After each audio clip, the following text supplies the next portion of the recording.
he would murder 4 women across 6 days and attempted to kill at least 2 more. Hello, true crimers. This is the old-timey case known as the Blackout Killer. Viewer discretion is advised. Hop aboard the way back machine, folks, because we're going back all the way to the 40s for this one. The 1940s, back during a time when color hadn't been invented yet, I believe, and everything and everyone was just black and white. It was a very dull time, very boring, but what can they do before color was invented? So these are facts. Gordon Frederick Cummins, he was born on February 18th, 1914. And just to put that into perspective, that's just 2 years after the Titanic sank. Damn! He was born in North Yorkshire, England. Now, this is kind of an unusual one because typically if I talk about serial killers or just murderers in general, the majority of them have some kind of horrific childhood or something bad happened in their childhood. But in this particular case, that doesn't appear to be true. Gordon was the first of 4 kids, and both of his parents were always in the picture. They were both very loving, very supportive people. They weren't filthy, dirty rich, but the family also wasn't poor. They made enough money to support the family and, give the kids whatever they needed. Gordon's mom was a housewife, and his dad actually owned a school that was meant to cater to, I guess, to like the delinquent young folk of the days and to make sure that they were all properly educated and taken care of. Gordon himself, well, he went to a few different la-di-da type schools, very, private schools, he was very fortunate to have private education. He was considered very well educated. He took to school very well. He didn't get amazing grades, but he also didn't get bad grades. He was your very average student. He never got bullied. He never was the bully. He kind of just sort of was there, right? Sort of in the middle. He was done with the high school era sometime around 1930, and then he would attend college. He went to Northampton College of Technology, but he only really stayed there for a couple of years before he just inevitably dropped out. When he was 18, he would move to the Newcastle area where he got a job working in chemistry. Which is what I guess he really excelled in high school, was chemistry. And that's kind of what work he was looking for. But after a few months, he was fired. And then after that, he got himself a job working as a tanner. No, you silly gooses, he wasn't someone who did spray tans on people. He wasn't putting people in those crazy tubes with all the lights. A tanner, back then, and still is, someone who would take animal hides, animal skins. They would treat the animal skins and turn them into, essentially, leather. He did very well at this. He was good with his hands, he was good with tools, and he excelled, but unfortunately, he just had an issue with showing up to work or staying at work, and so after about a year or so of doing this, he was canned. After this, he would bounce around from job to job, doing odd jobs here and there, never being able to really hold down the fort for very long. And then he, I guess, found new ways to make money. So he was going around to everyone that, I guess, were acquaintances to him in his life. He would go around and pretend that he came from, a noble family. From a super wealthy family. He would make people in his life refer to him as the Honorable Gordon Cummins to make himself look more important and more lavish than he and his family actually were. Like I said, his family wasn't poor. They weren't in bad shape. They just weren't a noble family. In the way he would kind of put on the facade that his royal family, his noble family, was giving him all sorts of money. Well, he acquired money by stealing. He would steal jewelry from people and sell it. He would also embezzle money as well. And he did this for quite some time. By 1935, he joined the Royal Air Force, or the RAF. He enlisted at the Air Crew Reception Center, and he really wanted to, fly. At first, he was really just more there for maintenance. He was, fixing up planes and cleaning and all of that. But eventually, he would work himself up to learn how to fly. And then he would go up the ranks. And eventually, he became an actual aircraftman and he flew planes. He didn't really get along with people so well there at the Royal Air Force because, again, he was continuing on this behavior of like, well, I'm from a royal family, so please address me as such. But really it just made him super annoying to people, and so everyone just like, ugh, that guy. By 1939, World War II was kicking into gear, going into 1940, 41, that kind of thing. So he was stationed in various places over the course of like the beginning of the war, but essentially he kind of eventually would settle his family down because at this point he was now married. They would settle the family down in London, even though he was stationed in various places. Anytime he was, off duty or whatever, he would go back to London. Now, this again is during the war, and London, like many places, were doing blackouts. Essentially, what that meant back then was they would purposefully make sure none of the lights in the towns and the cities were on, that basically everything was just sort of dark. The reason why they would do that is to prevent the enemies from above seeing and, identifying targets and locations and not just dropping bombs wherever. There were still air raids, and parts of London and other places, of course, were bombed and caused a lot of rubble and chaos and destroyed homes and buildings and all of that. So it was a very obviously very terrifying time, very hectic, very chaotic. And so what would then happen within that was just not helping matters whatsoever. On February 8th, 1942, Gordon was back in London and he was visiting his wife, and he wanted to go out and have some fun that evening. And so he got some of the family's, their money from his wife, and he said, hey, I'm going to go out on a night in the town and have some fun. I'll be back a little bit later, see? Well, on the morning of February 9th, 1941, a body was found. That of 41-year-old Evelyn Hamilton. She was a prostitute in the area of London. She was known as someone who would, in particular, servicemen. Her body was found, I guess, in a raid shelter in the city, and she was partially clothed. The clothes that were not on her were just sort of thrown to the side. Her scarf was wrapped around her head. Her skirt was pulled up above her, like towards her stomach and chest, and her breasts were exposed. And she had basically a nylon or some kind of clothing item wrapped tightly around her throat. And so they determined that she had been strangled to death. Her high heels were broken, and there appeared to be signs of a struggle, and there were indications on her body that she had put up one hell of a fight, and whoever her attacker was, she really probably gave them some serious damage, hopefully. Based on where she was found, the authorities believe that she was probably met by her attacker somewhere near an alleyway as she was trying to walk home, and was accosted and then attacked and then murdered.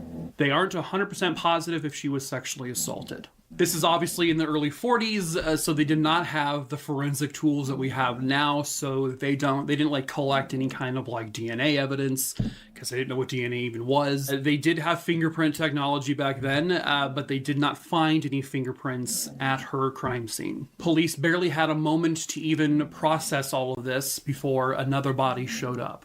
At approximately 8:30 in the morning on February 10th, 1942, the body of 34-year-old Evelyn Oatley was found. Evelyn Oatley was also a lady of the night there in the area. She was discovered in her own home on her bed, on her back, the comforter pulled up all the way to her throat. She had been severely beaten, and there appeared to be an attempt to strangle her. And then there was a severe cut to the side of her throat, which they believe was the actual cause of death. The thing that separates this one from the previous murder was that she was mutilated, sexually mutilated. Her private areas were cut, they were slashed. Her abdomen, her breasts, everything was just cut as if this person had some sort of anger towards her, like some severe animosity towards this woman. She did not appear to have any defensive wounds. There did not appear to be any sign of struggle. There did not appear to be any sign of forced entry, so she probably let this individual in. There was, however, stuff thrown about, like her purse was emptied and thrown everywhere, and they believe that some money was stolen from it. In this particular case, they did find fingerprints at the crime scene on a couple different items. However, because, they didn't have technology then that we have now, they couldn't just plug it into a system and find a match within minutes. So looking like eye to eye, with their eyes, looking against other fingerprints, they didn't find any matches from the get-go. According to a witness, this witness saw Evelyn with a young white male walking with her towards her apartment. He appeared to be kind of like unshaven a little bit. He was about 5'8", 5'9", pretty slim-ish build, and appeared to have a very friendly demeanor. And then another witness at approximately 11:40 p.m. saw Evelyn walk into her place with this unknown man. And that was the last time anyone saw her alive. Apparently, people did hear some kind of struggle or screaming taking place within her apartment, but no one actually did anything about it. Again, this is wartime, and it's a crazy, crazy time. It's just... it was just the times, unfortunately. Again, no time to think. February 13th, 1942, another woman is brutally attacked, but she survives as well. A young woman named Margaret Haywood. Margaret was seen having drinks and some food with a young man. People didn't really recognize the man, and apparently the conversation they seemed to be having was very civil, very normal, and then Margaret left the place with him. Margaret was kind of walking with this man, and they're having a conversation until it turned kind of like a little mean-spirited on his behalf, and he basically just accosted her, and then he pushed her down this alleyway, and they were near a raid shelter, and Margaret says that he says, "Hey, let's go in there and we'll have sex." And she goes, I'm not that kind of person. I don't do that. And he then hit her and then strangled her. He choked her until she passed out, and then her purse drops to the ground, and he's rummaging through her purse when this 18-year-old kid just happens to be walking by, and he sees what's going on. He says, "Hey, what are you doing?" And so this man who had accosted Margaret, he bolted. And when he did so, he dropped an item. He dropped a gas mask. The authorities were made aware of this, and then she was brought to the hospital, and Margaret would survive. She gave a description of this man. It sounds like she had just met him and didn't really know much about him. But the description she gave was extremely similar to the... It's heartbreaking how war pushed women like Margaret into survival mode, only for someone like Cummins to exploit that vulnerability. As a viewer, I feel this raw injustice. Mothers fighting for their kids, stripped of dignity and death. The mutilations scream unchecked rage. It's chilling how blackouts hid such horror, making us question safety in chaos. Description of the man involved in these other attacks and murders. So police had collected the gas mask because Margaret said he had it on him. She knows it was his. And then they also look at the belt, the RAF belt that was left at the other crime scene where the other victim survived. There are these little service tag numbers on each of these items, and the service tag numbers they're able to identify to a certain unit within the Royal Air Force, I guess, at the time. And they then called, I guess, that unit, spoke to the commanding individual, and that specific number was traced back to one particular individual. That was Gordon Cummins. Those were his belongings. It was his belt, and it was his gas mask. When they asked Gordon, why are your items at these crime scenes? He's like, I don't know what you're talking about. And he presented his belt and his gas mask. Well, it turns out the belt and gas mask he presented to them at that time were stolen from different servicemen. So basically, he realized he had left them behind, at his crime scenes and then stole items to make it look like he didn't lose his at all. So the two surviving witnesses would get a lineup of men, and Gordon Cummins was in those lineup. One of the witnesses basically appeared to be too scared to identify Gordon, maybe perhaps feeling that she may get in trouble or she may get hurt if she does ID him. The other witness was like, nah, that's him. That Gordon, that's the guy that did that to me. And then they took his fingerprints and they ran it against the fingerprints found at the various crime scenes. Lo and behold, his prints are a match. They then searched, I guess, a little compartment he had in a trunk, and in that compartment were several items. Those items were confirmed to be stolen items from the various crime scenes from the murder victims. He had said, oh, I was just borrowing that trunk from someone. That wasn't even mine. So I didn't take that stuff. But then no one would say like he was borrowing the trunk from them. And really it just didn't seem feasible. He was lying. He denied all of it. He said, I had nothing to do with this. You got the wrong guy. See, it's not me. The lion, see? But the fingerprints, the stolen items, the gas mask, the belt, the eyewitness testimony, the witness description of the man, all matched and pointed to Gordon Cummins. So he was arrested. They basically were calling him responsible for the 4 murders and the 2 attempted murders, but they really only ever actually charged him with the murder of the very first victim, which was Evelyn Hamilton. Throughout the arrest and the trial, he's saying, you got the wrong guy, it's not me. He kept going on about it, but the evidence was overwhelming. His trial, and they do things really fast back then. The murders took place in the February timeframe of 1942.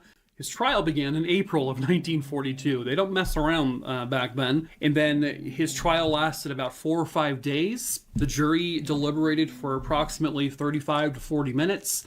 And they came back and said, you're guilty, bud. You're very, very guilty. When trying to figure out why he did all this, they just believed he was this super secret sexual deviant. He didn't really have a genuine motive because, again, he didn't have a horrible childhood. He had a really good childhood. His upbringing was great, loving family, lots of support. He never showed any signs of poor attitude or devious stuff ever in his life. So this was all very just out of nowhere for Gordon. His wife was like, there's no way he did all this. I don't believe it.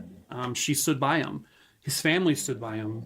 But the fact of the matter is the evidence doesn't lie, even back in 1942. There were 2 murders that took place before this in around October of 1941. This is also in an area of London. A young woman named Maple Churchyard and then another woman named Edith Humphreys were both found murdered and strangled, and one of them had some severe cuts and mutilations to her body. Gordon was never formally charged with any connection to those murders, and they never had anything to even say they could say for certain it was him, but he was in the area when those murders occurred.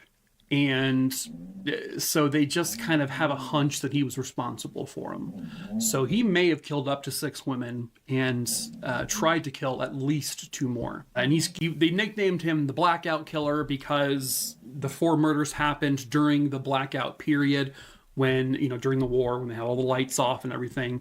And they think he did it during that time because it may have been, he thought maybe it was harder for anyone to see him, for any witnesses to come forward, anything like that. But obviously that wasn't the case. So Gordon's found guilty. And then when it came to sentencing, the judge said this to him: Gordon Frederick Cummins, after a fair trial, you have been found guilty. And on a charge of murder. As you know, why did I change my voice? As you know, there is only one sentence which the law permits me to pronounce, and that is you be taken from this place and put in a lawful prison, and thence to a place of execution, where you will be hanged by the neck until you are dead. May God have mercy on your soul. Again, the accent change. Jesus, Lola has been snoring like a mad lady this entire video. And again, they don't mess around back in the olden days because his execution was scheduled for June of 1942, just a few quick months after he was convicted. Nowadays, here in the States at least, they're waiting sometimes 25, 30 years for it to happen. He did try to appeal, but the courts were like, nah, shut up. You're not appealing this. And so he was denied an appeal. On June 25th, 1942, at Wandsworth Prison, Gordon was walked down the hallway and into a room where an old-timey, rickety gallows was constructed. He was placed on the platform, a bag was put over his head, and then a noose around his neck. He pulled the lever, and he dropped. And he would be pronounced dead just a few moments later. And with his death, at the very least, 4 murder victims and 2 attempted murder victims, and possibly 2 more murder victims, got some kind of justice. And I hope that their families got peace, and I hope the victim. It would be a psychic that became instrumental in solving this case. Hello, true crimerers. This is the case of Jennifer McCrady. Viewer discretion is advised. Jennifer McCrady was born on December 4th, 1965, and she lived her entire life in Ohio. When this case occurs, Jennifer McCrady is the mother to 2 young children, and to Jennifer, the kids were her entire life. They meant everything to her, and she was just such a fantastic mom. Jennifer was also married to a man named Jack McCrady, who was an Ohio State Highway Patrol trooper. And on September 19th, 1996, Jack McCrady calls 911 to report his wife missing. Belfry Police Department. Hi, this is True McCrady. Uh-huh.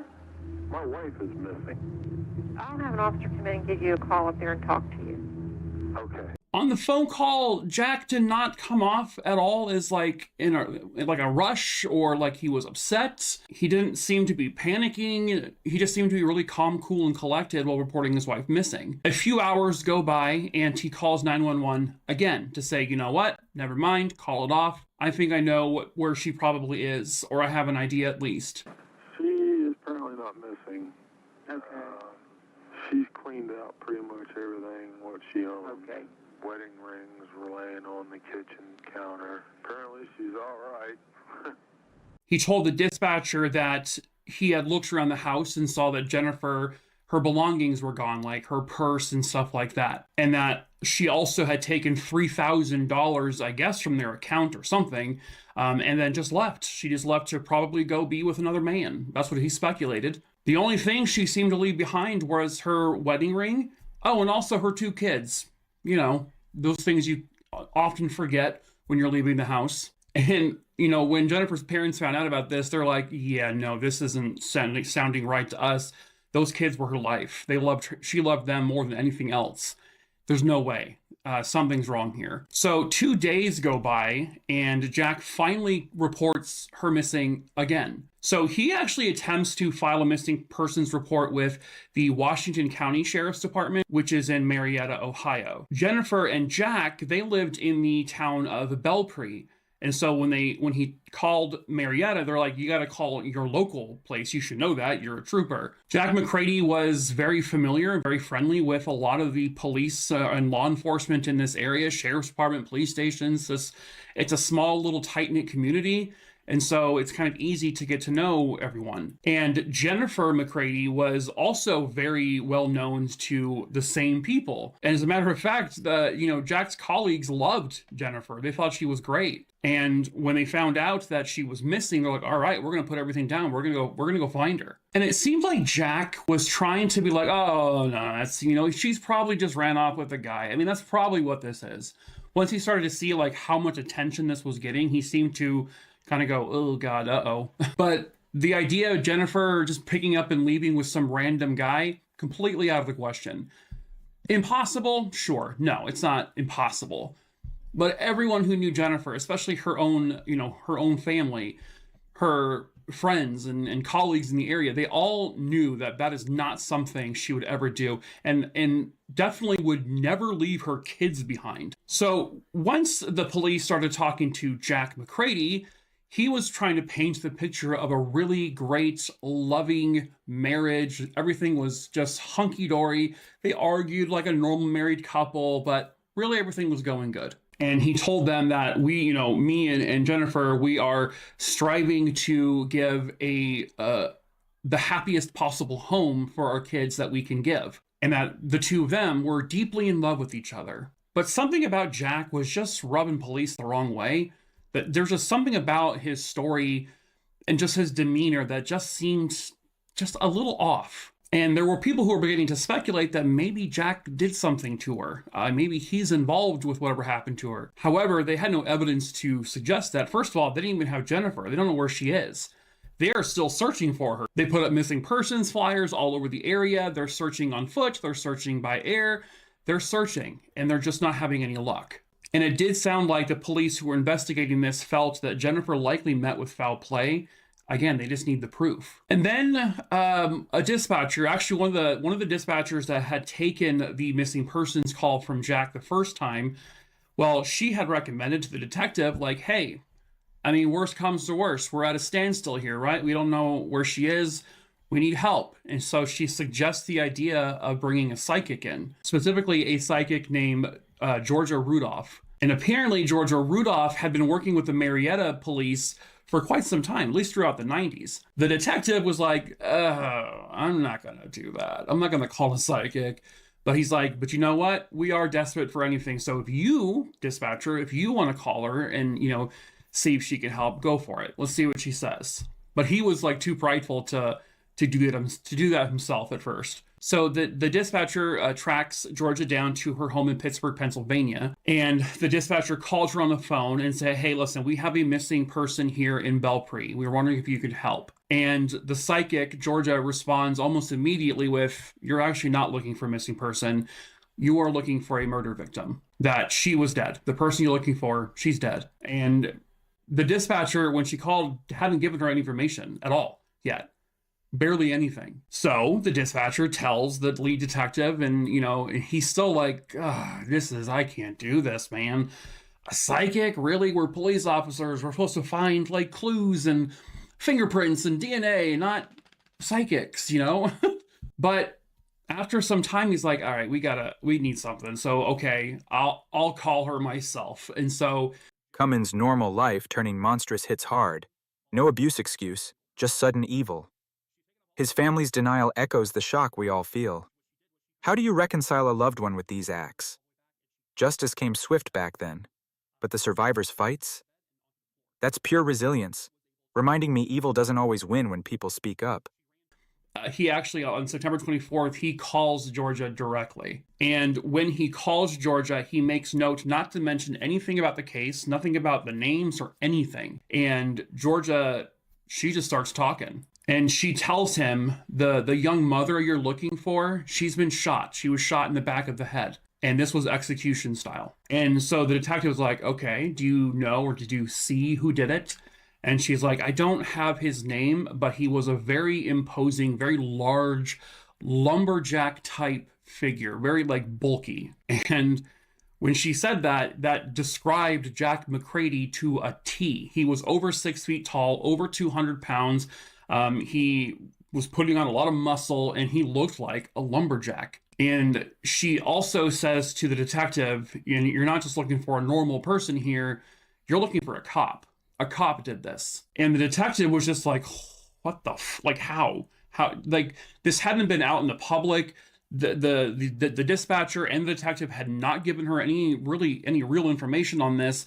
And she was just saying a whole bunch of things that were like way too accurate, way too close. And he asks her, well, do you know where she is? And she doesn't have a specific location, but she says that the body is buried south of Belpre at the top of a gravel road, which is marked 298. Just by absolute happenstance, by coincidence, the day after he speaks with the psychic, a woman calls the detective and says, I have some information for you. She said that not that long ago, I saw a highway patrol car driving down this old oil field access road, and this was in Torch, Ohio. And this is about 11 miles south of Belpre. And she says she locked eyes with the driver, because this was in a patrol car, an officer's car, and that the guy behind the wheel, this officer, was staring daggers at her as they drove past each other the opposite ways. The detective asks her, well, whereabouts was this? Like, would you know the exact area? And she said, yeah, it was near the location. And she said, yeah, it was near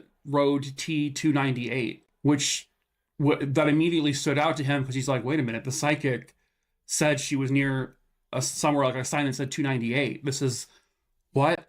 So the detective goes to that access road where the witness said, she saw this, and lo and behold, he sees this little cross section of streets, and it says 298 on it, and it's just as the psychic said it would be. And so he walks up a hill. He goes into this like gravel road, kind of to the side, and this is a very it's like a wooded type kind of area. It's a very secluded type of road. Not many people travel this road, and when he gets up to the top of the hill, he sees what looks like a freshly dug area, a grave maybe. But because he was no longer in his jurisdiction, he wanted to do this right. And so he called the authorities from that jurisdiction. They sent out an officer or detective, and that person was able to start pushing the dirt away from this freshly dug area.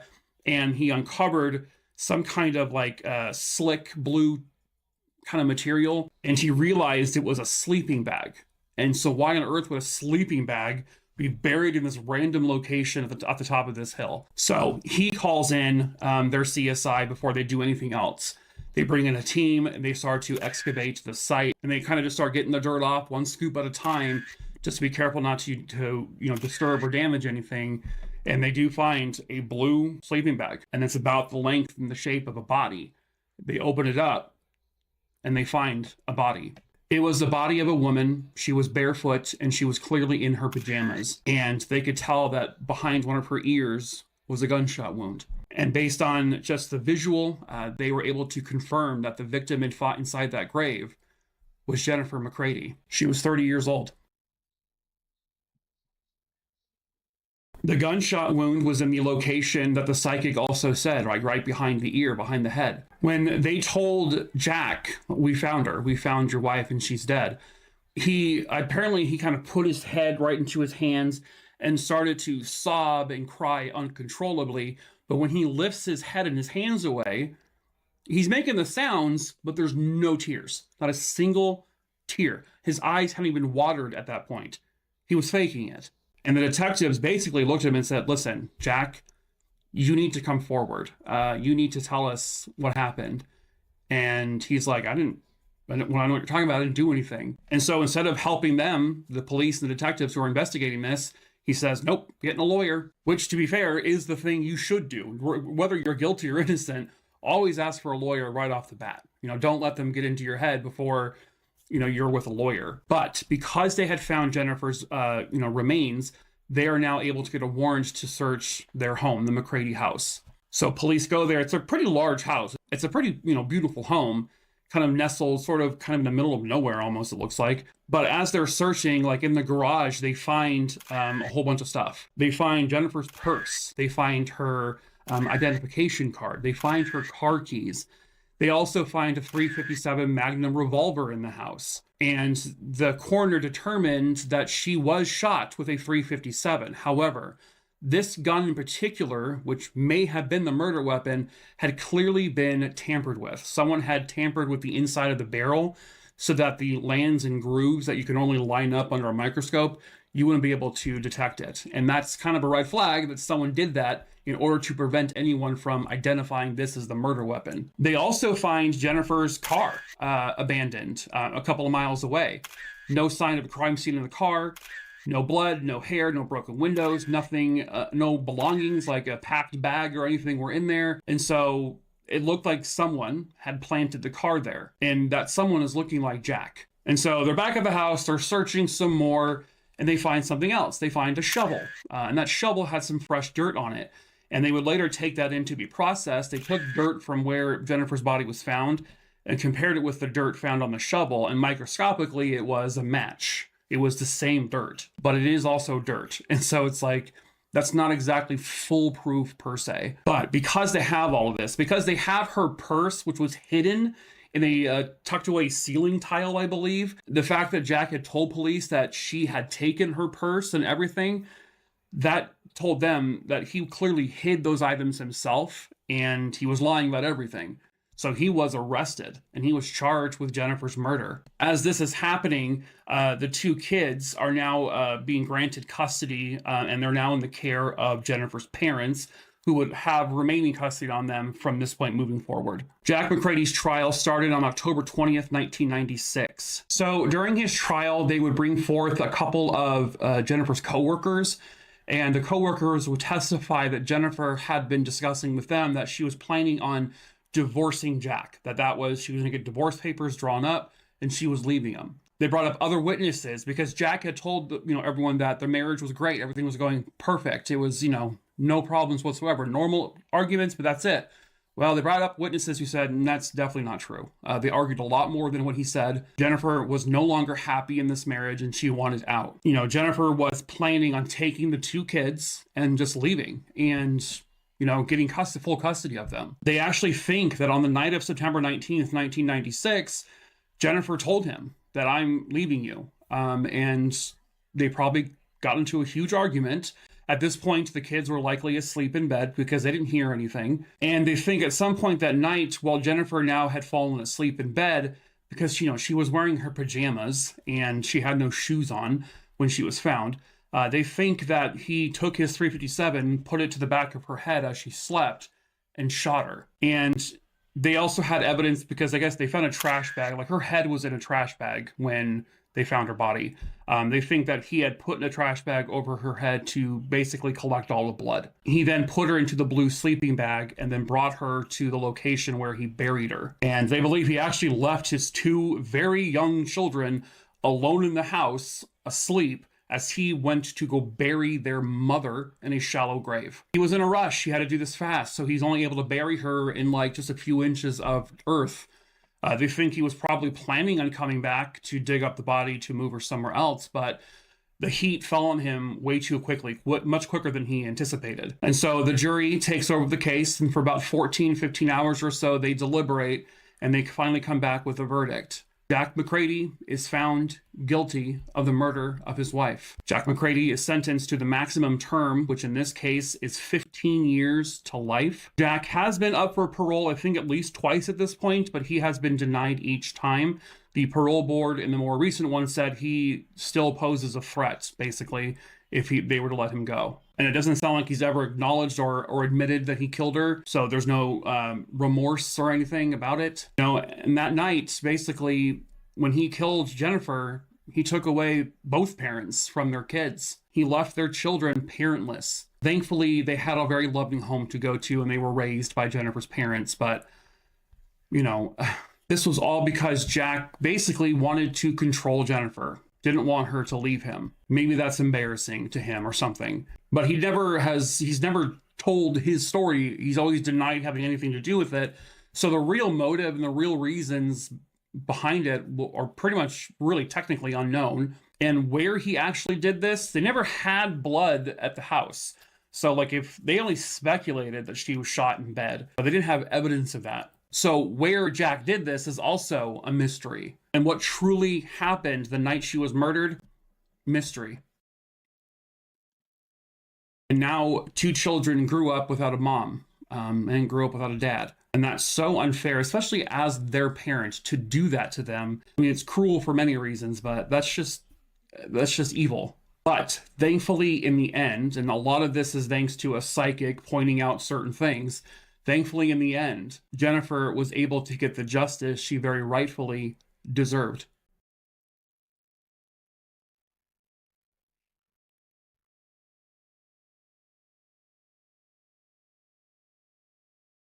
Man, she was sloppy, and she left a trail of herself and her movements everywhere. Hello, true crimers. This is the case of David Nixon. Viewer discretion is advised. David Roy Nixon was born on March 9th, 1962. He was born and raised in New Hampshire, but eventually, by the time this particular case occurs, he's living in Grapevine, Texas. Yeehaw! Don't do that ever again. You got it. David, again, by the time this case occurs, had been married previously twice, divorced twice, and was currently dating a woman. He brokered deals on houses, and he was super successful at that. There is a quote about him that basically states that he could sell a screen door to someone on a submarine. That is how good of like a salesperson he was. Throughout the 1990s, he was a big deal in this particular field. He had advertisements everywhere, and he was making a lot of good money. Good money? Is there such thing as bad money? Well, I guess it could have been drugs, so yeah, good money. I mean, we're talking like he's brokering $1 million deals, so he's doing well for himself. During one of his marriages, he did end up having a child. He had a son, and that was the only child he had. His son, I believe, was born in about 1991. After his second marriage ended, he would end up at some party where he would meet a woman named Tracy Frame. Apparently, she was a bookkeeper somewhere. She worked in accounting. David was like instantly smitten with her. She had, she was beautiful, and he said she had these piercing crystal green eyes that he just fell in love with. And the two of them, he and Tracy Frame, would end up getting a home in Grapevine, Texas. From multiple witnesses, David and Tracy's relationship always appeared to be fun, and it always appeared to be like they were super loving towards each other. They were a popular couple. They would mingle and go out to parties all the time together. However, after some time, they started to have arguments, especially when it came to money. It's always about money, which is kind of unbelievable because David really lavished her with a lot of great gifts. He bought her a freaking Lexus. She had her own black Lexus. He had a white Lexus. He took her on cruises around the world. But according to, I think, one of the ex-wives of him, Tracy did not like the fact that he was giving so much money as child support for his child. It sounded like she would rather that money be spent on her. And then David makes a mistake. So apparently he is, at the time, around the time this case happens, he is about $100,000 in debt. And this debt is to the IRS. He doesn't want to lose his house. And so what he does is he signs the house over to Tracy Frame, his girlfriend. And then their relationship becomes more tumultuous. It becomes worse. There's more fighting. There's more arguing. And then it sounds like there was a plan to break up. And if that was the case, Tracy, the house would be hers because he put it in her name. It was April of 2002 where David calls 911 to say his girlfriend locked him out of the house and she changed all of the locks. The police came. There was obviously an argument between David and Tracy, but eventually the argument was simmered and she allowed David back in the house. Tracy did not want to give up this house. This was her house now, in her mind. On April 20th, 2002, David Nixon was supposed to have dinner with his son, who at this point is now 10 years old. His ex-wife, Donna, would end up calling 911 after she couldn't reach him and also couldn't reach Tracy. She was concerned because this wasn't like David. David was a really loving father. He always showed up for his son.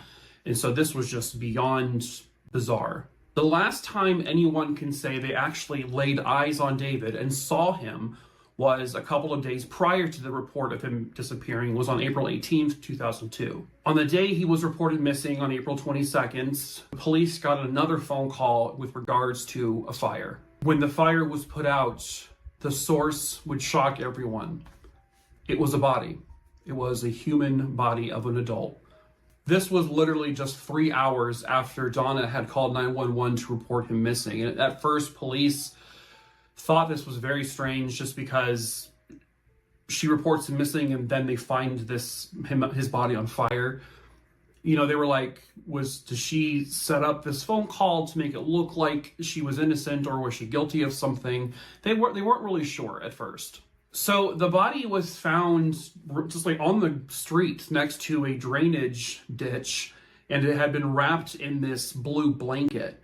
And when they opened up the blankets, they found these like metal wires kind of everywhere. And they thought that was strange because blankets don't have metal in them unless it's a heating blanket. And that's when they determined that the blanket he was wrapped in was in fact a heating blanket, but the plug was missing. Gasoline had been poured on his body and on the blanket and then was lit on fire. And it looked like this person had tried to shove the body in that little drainage ditch, which is it's too small for a person to fit through. This isn't freaking Pennywise and, Georgie at the drainage ditch here. It would have to take dental records to actually formally identify the body as belonging to David Nixon. David was 40 years old at the time. They were able to determine that David Nixon, his cause of death was a single gunshot wound to his head. And I believe it was to the back of his head. At first, police would go to the house that he lived in and they searched the home and they didn't see anything all that unusual. They didn't see like any blood spatter. They didn't see a sign of a struggle. They didn't find an actual crime scene in this house. Everything seems to be relatively clean and in order. The one thing that did stand out, they found out that Tracy had actually literally just purchased a new mattress for their bedroom. Like the day he would have been killed or the day afterwards, that's when she bought this new mattress and completely disposed the other one, and they never found it. They thought that was strange, because it is strange. But the first person they really zoned in on in terms of who had a motive was actually his ex-wife, Donna, the mother of his child.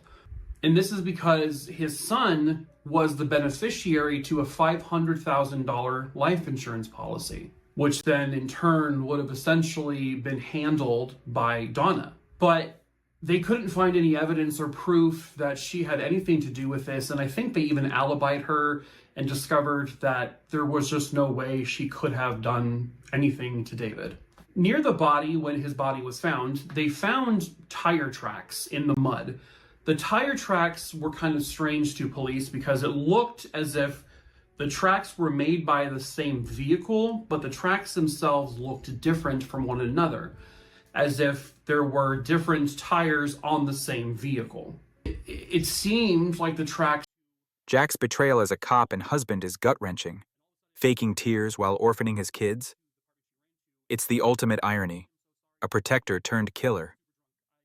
Jennifer's devotion to her children makes this so personal.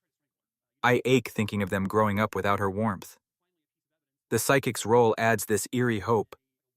Sometimes intuition cracks what logic can't. Came from something like a big truck, maybe like a moving truck or something like that. So they look into that aspect, and lo and behold, Tracy Frame, she got a moving truck.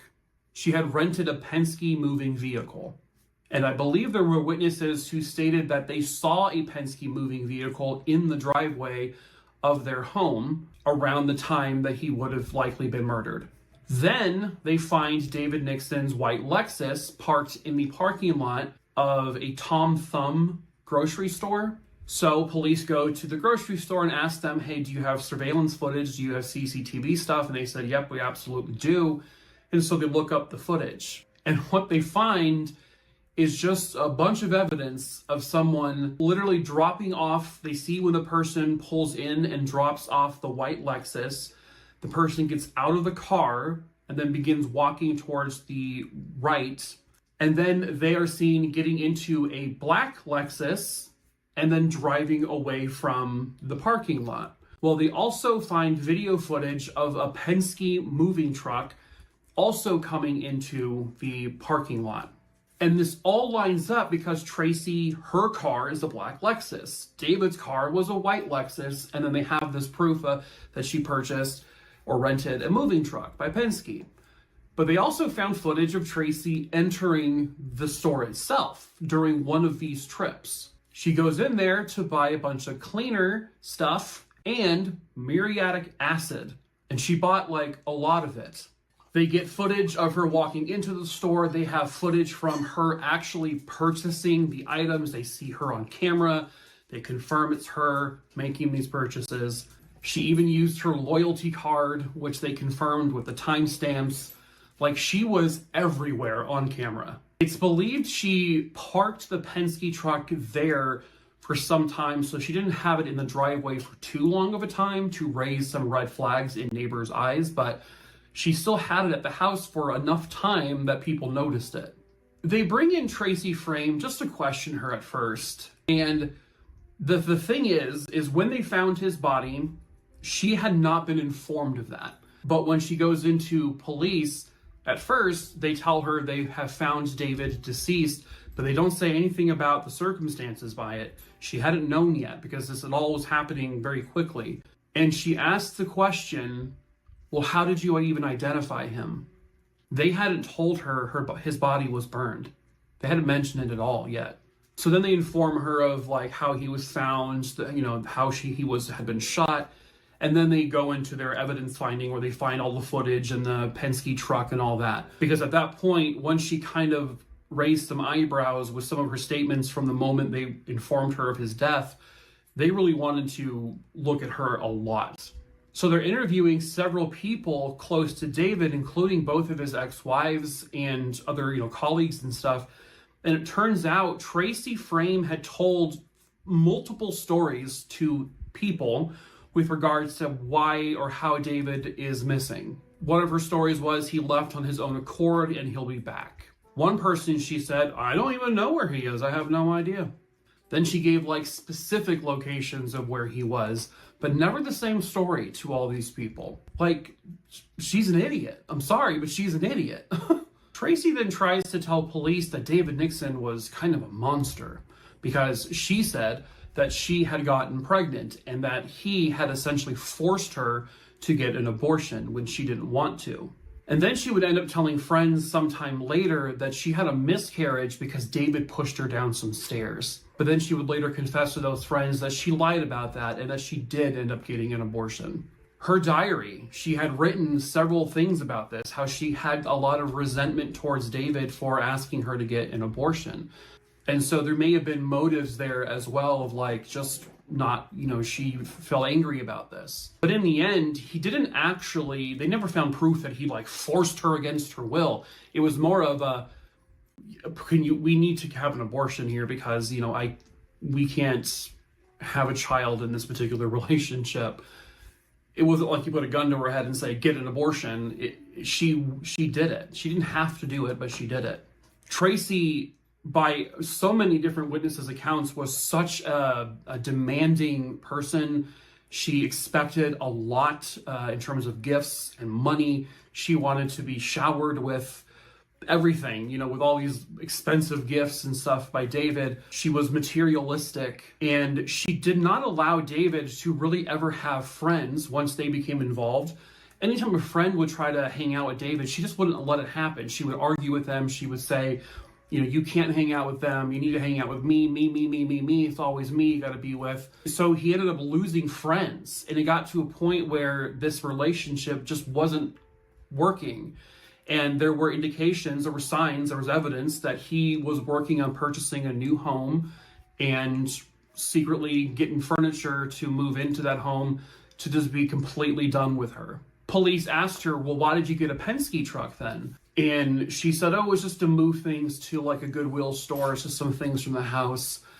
She never went to Goodwill. They never found any evidence on camera footage or anything that she ever entered the Goodwill she said she went to, or any Goodwill. Goodwill keeps records of their donations and the things that she said she donated.